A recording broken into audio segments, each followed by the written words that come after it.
Hello everyone, Stuart Shefter here, Realtor in the Triangle of North Carolina. And today we're going to cover the top 8 tips to make your offer stand out in a hot market. Before we get started, if you've ever taken a marble to an open house just to make sure the floor is level, hit those like and subscribe buttons down below. That way you'll be notified when I upload more useful real estate tips. For this video, we're going to skip straight past the most obvious answer, which is to make an offer above asking price.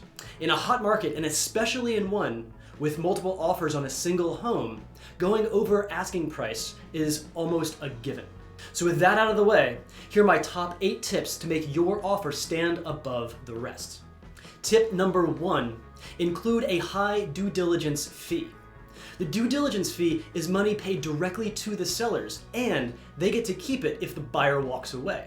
Therefore, a higher due diligence fee means more serious buyers and makes your offer more appealing. Tip number 2, shorten the due diligence period. The due diligence period is a time frame in which the buyer has to inspect the property. A shorter due diligence period means the buyer is already confident in the home and they're less likely to terminate the contract. If you want to learn a bit more about the due diligence process, I have some links down below in the description.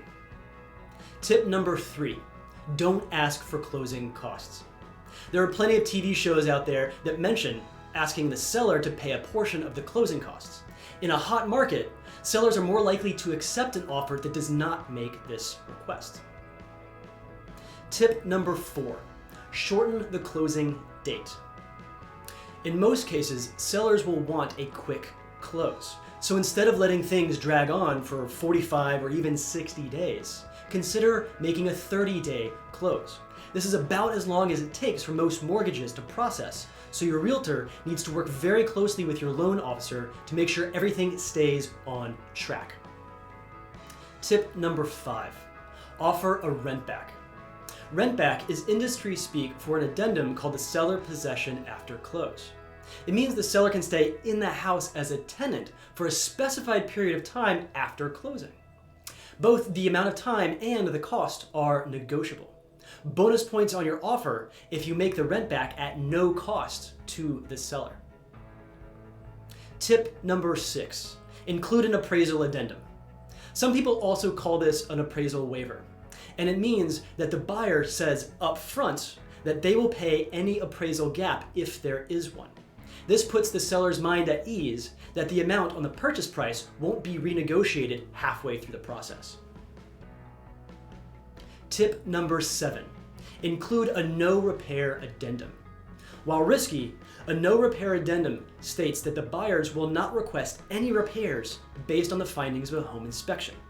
It's risky because it could put the buyers on the hook for any major repairs. However, it is definitely one way to have your offer stand above the rest. And tip number 8, ask your loan officer to call the listing agent. Sometimes there's a fine line between several offers on a home, and the sellers need confidence that a loan won't fall through. This is where your loan officer comes in play. They can call the listing agent to tell them how well qualified you are, and that can tip the scales in your favor. And we have an honorable mention, make a cash offer. I don't put this in my top 8 because most buyers will need a loan to purchase a home. However, if you can make a cash offer, many of these tips simply fall in line. If you have experience making an offer or selecting an offer in a hot market, please consider putting it down in the comments below. Thanks so much for watching, everybody. We'll see you next time.